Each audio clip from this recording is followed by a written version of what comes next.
Hi guys. Today we're going to talk about Degrassi Season 7. Yeah. So, do I have any announcements? We started our new series because it's November. I think that's it. I don't think I have anything else to tell you guys. This probably came out after the Charlie Puth video, so saw Charlie Puth. That's basically it. So, season 7, let's jump into it. So, the first episode, oh, I'm sorry. I gotta pull up my, my little episode stuff. We gotta read what they're about.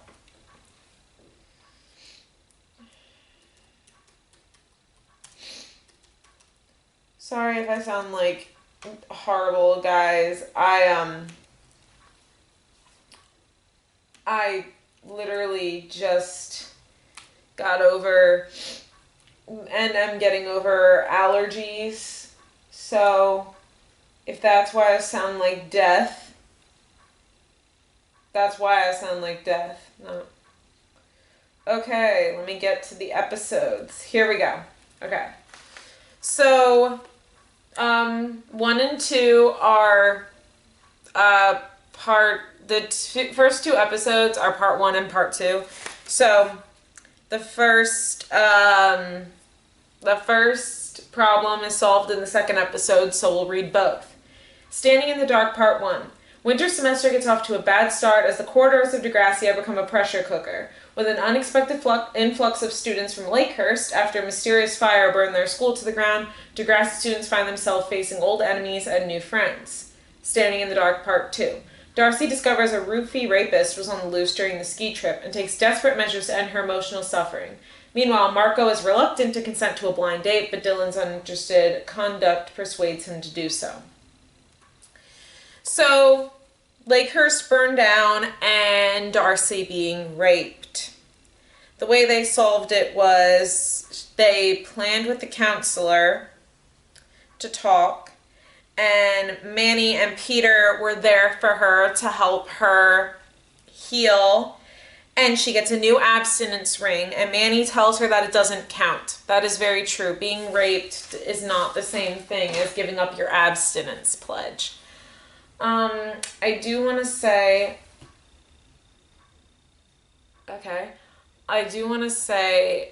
that rape is not sex. And Kim really pissed me off in this episode by saying, virginity is God's most precious gift, and you just gave it up. Virginity is not God's most precious gift. To prove to you all,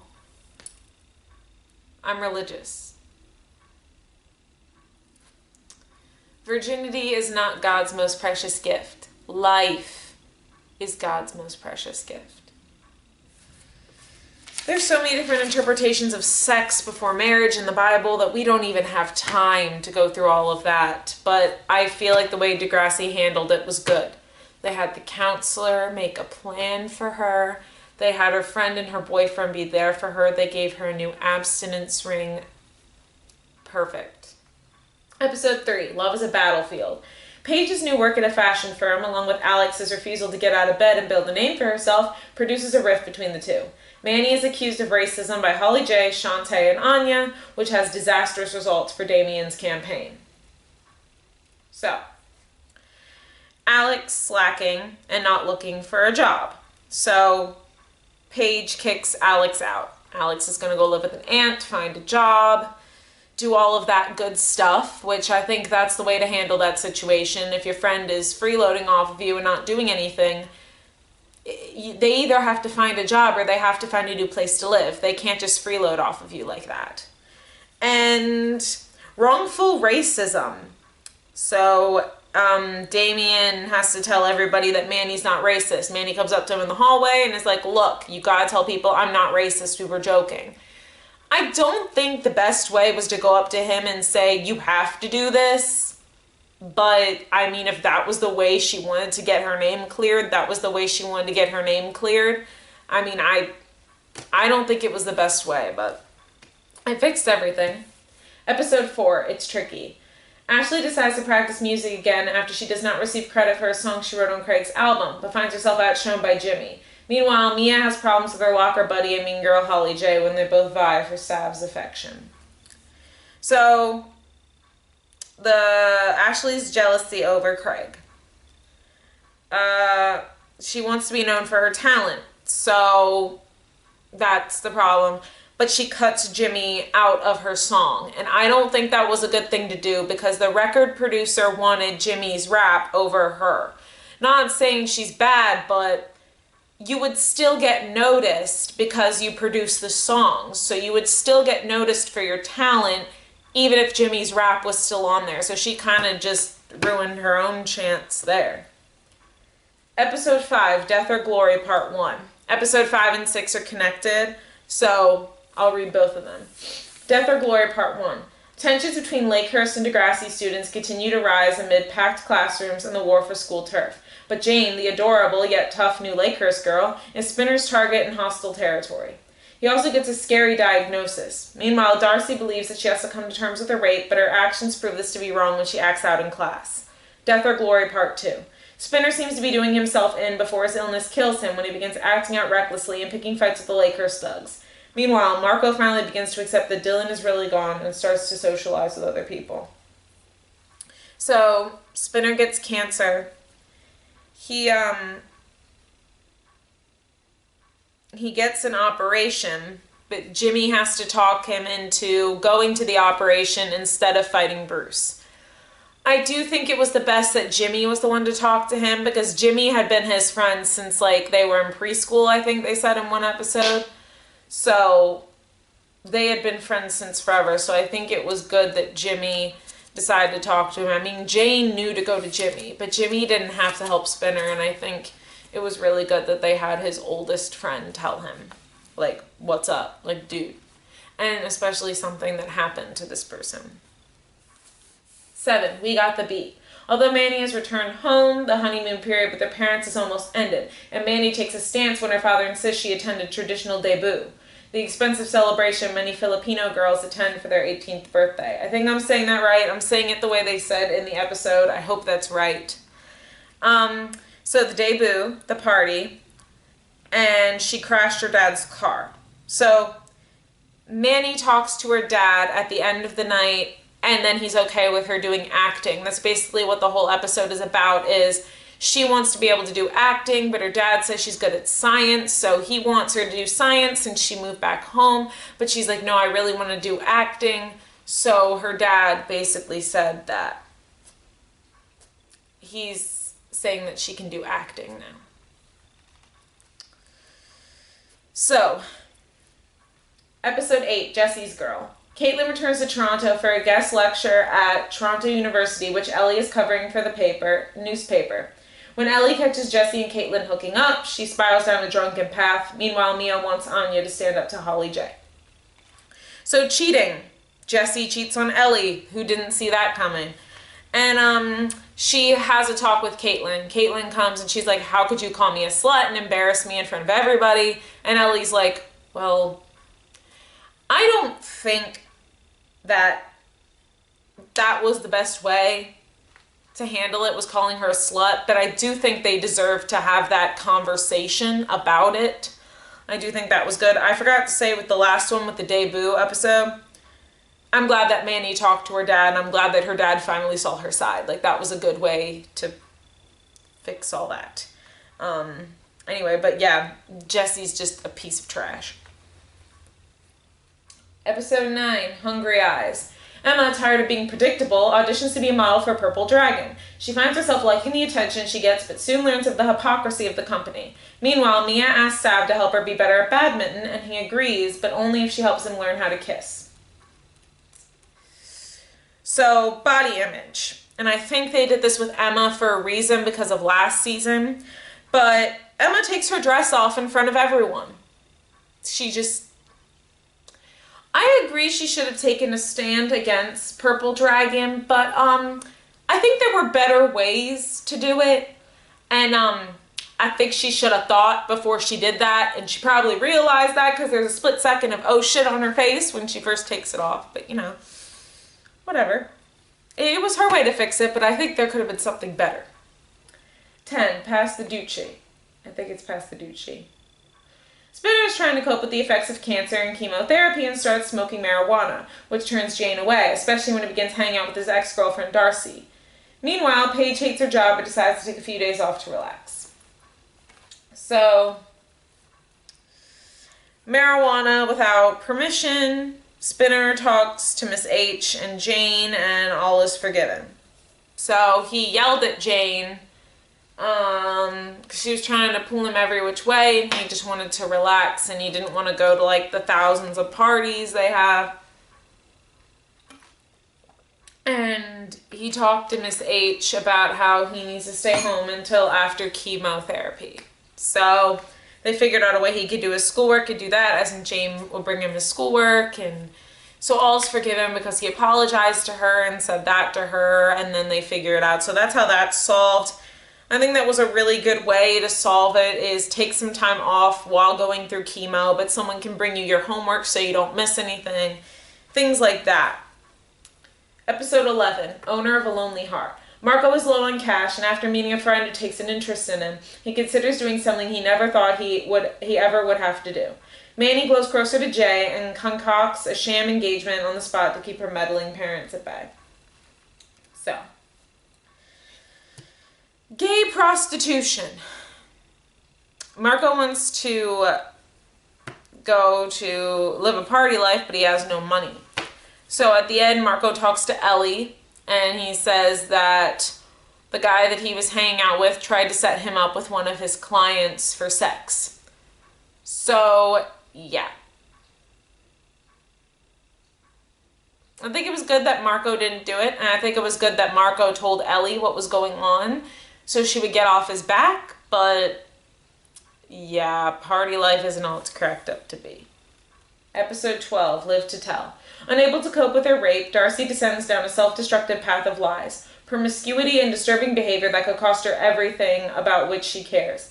Meanwhile, Jimmy is tired of relying on Ashley for everything, and with his friend Trina to help him spread his wings, Jimmy is left with a tough decision to make. So, Darcy making moves on a teacher, and student falsely accuses teacher. So Darcy ends up telling everyone she lied, and she talks to Simpson. I think it was good that she came clean and told everybody she lied, but I don't think she should have talked to Simpson. I mean, that's the way Degrassi wanted to do it, but I think she should have just been, everything should have just been out of her mind. All you can really do in real life is say that you lied and own up, and I'm glad she did that. But of course, there's still an investigation, so I think she should have just left it closed with him. Episode 13, Bust a Move Part 1. These are 2 parts, so I'll read both. Manning was to attend Smithdale University, which is a great acting department. After an argument, Jay gets revenge and switches her audition tape with their sex tape. Feeling guilty, Jay attempts to fix his mistake. Meanwhile, Darcy's parents send her to a camp for troubled youths. Bust a Move Part 2. Manny finds out what Jay did and is furious. Jay arrives at Smithdale a little too late and finds out Manny blew her audition. It's now up to Jay to correct his wrongdoing and win Manny back. Meanwhile, Darcy is faced with hard lessons of discipline and righteous self-respect building exercises. So these were aired as a 1-hour special titled Degrassi Spring Break, if you guys saw that. So Jay and Manny's tumultuous problems, and he gives her the wrong DVD after a fight. So Jay goes and talks to the lady, Miss Dunwoody, in charge of Smithdale, and basically gets Manny another audition, and I really think that was a great way to solve it, is try to help the person that you care about get another audition. That was amazing of him to do that for her. Episode 15, Got My Mind Set on You. Danny and Derek team up with Peter and a girl named Rachel on a class assignment. The friendship is threatened when they both develop feelings for her. Meanwhile, Emma finds it hard to deal with the false accusation made against Snake, and when Damien offers comfort, she develops feelings for him. Damien ain't shit. So jealousy between friends and racism is what I decided to go with. So Danny tells Derek that the lady was racist in front of the store, and I think it was good for Danny to tell Derek, look, this lady was racist, so the joke that you played on me backfired because she thought I actually stole it. Like, I think it was good for him to be like, look, get your head out of your ass. Like, this lady was racist. Like, it... And Derek makes the video and Danny approves. So Derek makes the video of how to lose your best friend, kind of apologizing to Danny. And Danny approves of his apology, but they'll never be friends in the same way, kind of thing. But he does approve, and I think that was a good way to fix it. Make a video basically owning up to your mistake and saying you're sorry. Episode 16, Sweet Child of Mine. Mina has finally been granted a spot on Spirit Squad, and she's ecstatic. But trying to be a normal teenager proves too difficult when having to remember her parental responsibilities. Manny and Jay's relationship is going well until she wants to meet his parents. So, father offering to help.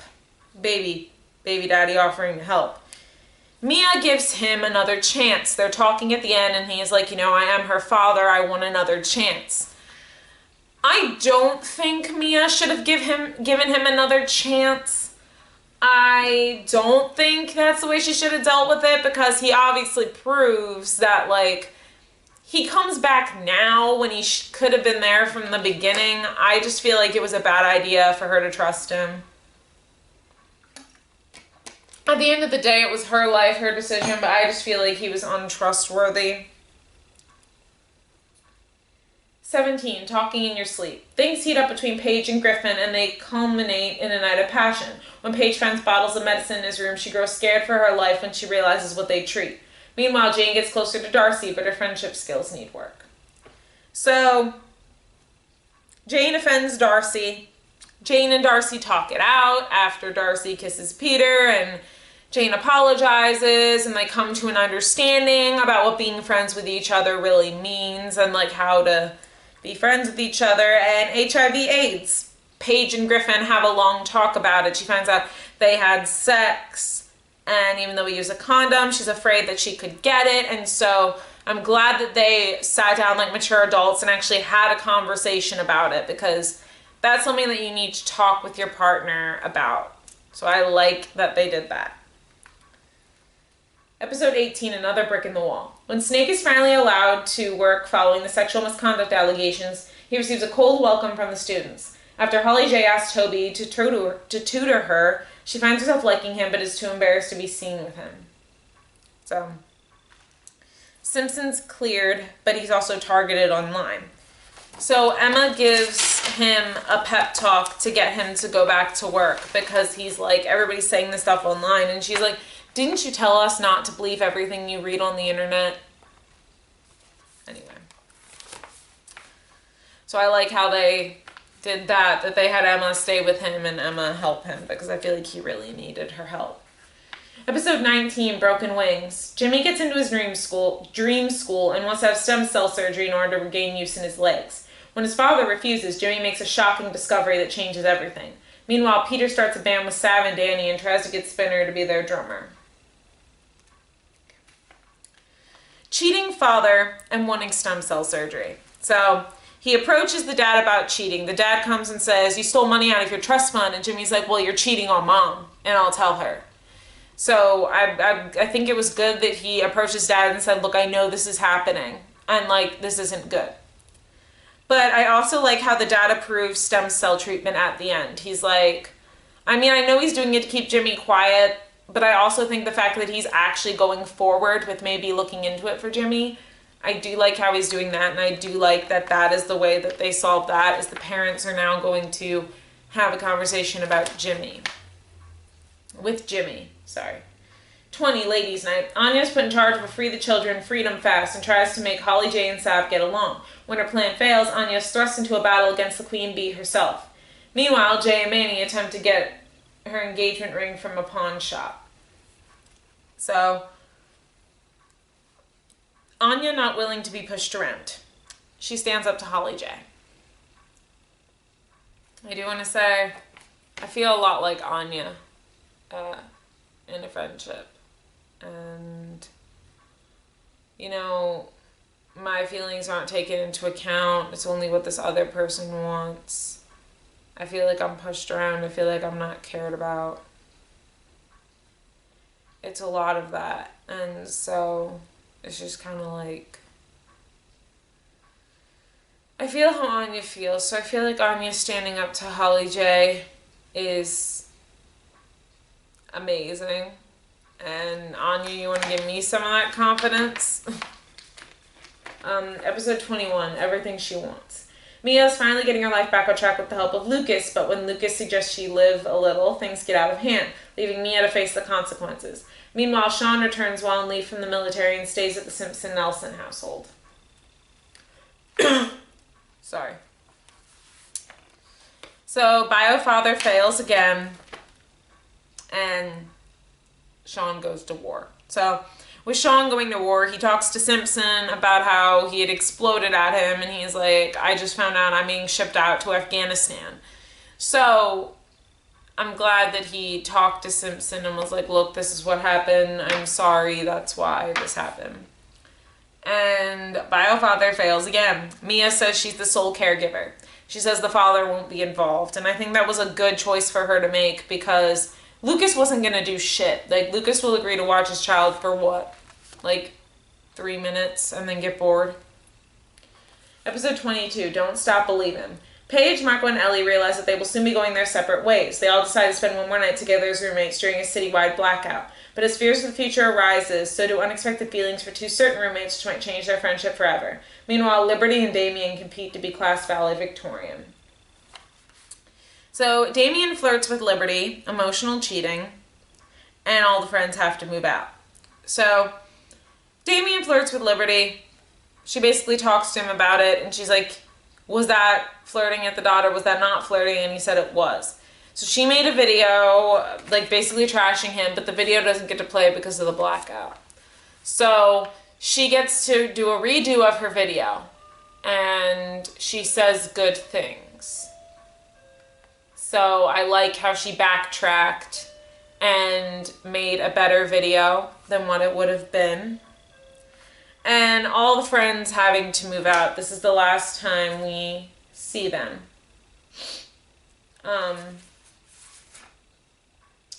This is the last time that we see them. But, you know, they all decide they have to move out, but they all talk about it. They all say, we have phones, we'll stay in touch, we'll call each other. And I like how they did that because that's real life.